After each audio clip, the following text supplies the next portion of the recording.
Duty doesn't end when you come home. It just changes shape. These were the words of James Walker, a man whose life story is a testament to service, sacrifice, and the quiet strength it takes to find peace after war. James, or Jim as he was known, was born in the small rural town of San Diego, Texas. In 1952, like many kids from small towns, he had big dreams, and his were always pointed towards the sky. His father, a diesel mechanic, would take him to air shows, and the thunder of fighter jets overhead wasn't just noise to young Jim. It was a symphony of possibility. At just 10 years old, he built his first model plane from scrap parts. On its tail, he carefully painted a single word: freedom. It was a word that would become the compass for his entire life. By 1970, the world was a different place. The Vietnam War was raging, and America was divided. When Jim turned 18, he didn't hesitate. While others looked for a way out, Jim looked for a way in. He told his worried parents, "If others are risking their lives out there, I can't just stand by." He enlisted in the United States Air Force, eventually becoming a helicopter pilot with the 38th Air Rescue Squadron. His mission was simple in words, but monumental in practice: bring everyone home. Flying the massive HH-53 Super Jolly Green Giant, Jim flew directly into the heart of danger. In his first year alone, he completed over 40 rescue missions, pulling downed pilots, trapped medics, and wounded soldiers from the jaws of death, often under heavy fire. When asked if he was ever afraid, his response was always the same: "I don't think about fear. I think about the next man I need to pull out of there." Then came the night that would change everything.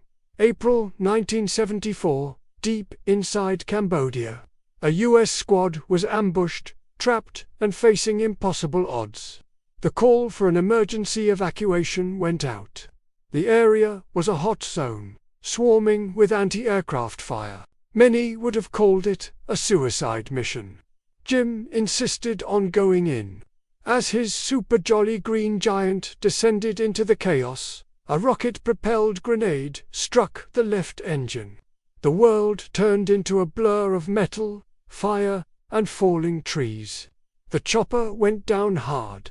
Jim awoke in the wreckage with a broken leg, but his mission wasn't over. He dragged 2 unconscious crewmates from the burning helicopter just moments before it exploded into a massive fireball. For 3 agonizing days, they hid in the dense jungle, wounded, hungry, and surrounded by the enemy until another unit finally rescued them. For his incredible bravery, Jim was awarded the Air Medal for Valor and the Purple Heart. But he never displayed them, never boasted about them. To him, those medals weren't symbols of his heroism. They were heavy reminders of the lives he couldn't save, the mission that didn't go as planned. Jim returned to Texas in 1975. The war was over, but his battle was just beginning. The America he came home to was uncomfortable with its veterans. People would avoid his gaze, change the subject, or look at him with a mixture of suspicion and pity. He carried wounds no one could see.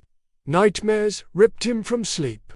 The sound of a helicopter or the smell of burning oil could instantly transport him back to the jungle.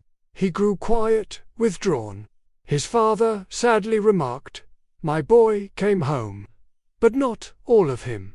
He found a sliver of peace in an unlikely place, a small regional airport where he took a job as an aircraft mechanic. Surrounded by the familiar smell of jet fuel and the hum of engines, he found a quiet kind of therapy. Every bolt he tightened, every wing he repaired, was a small, methodical step toward healing. It was a way to touch the sky again, but this time, without the fear. A new chapter began in 1982 when he met Laura Bennett. She was a nurse who volunteered with veterans, and she saw past the silent exterior to the man struggling within. She listened without judgment and loved without condition. With her, Jim rediscovered hope. They married a year later and built a family, raising 2 children, Michael and Sarah. He never glorified the war to his kids, but he instilled in them the most important lesson he had learned: freedom, free. Someone always pays the price. His sense of duty found a new purpose. Jim began volunteering at the Texas Veterans Center, mentoring younger generations of soldiers returning from their own wars.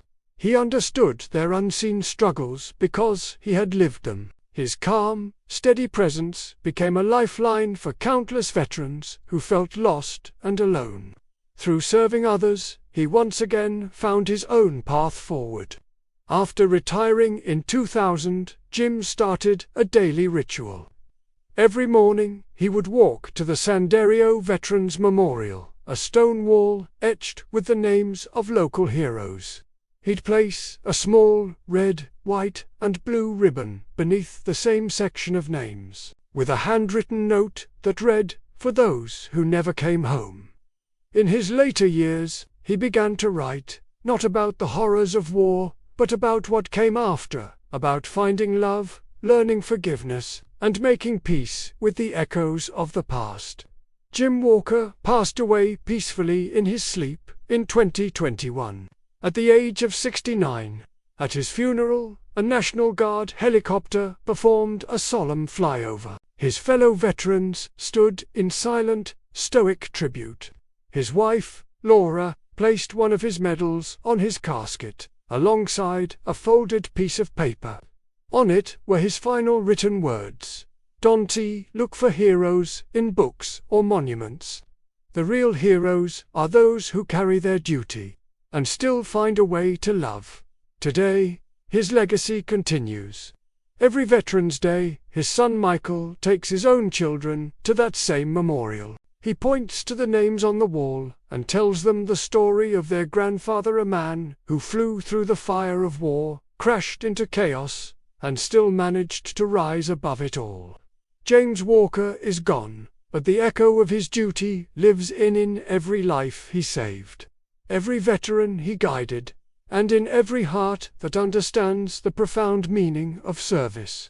Thank you for joining us to hear Jim's story. If you were moved by his journey, please like this video and subscribe to our channel for more stories of quiet courage and incredible resilience.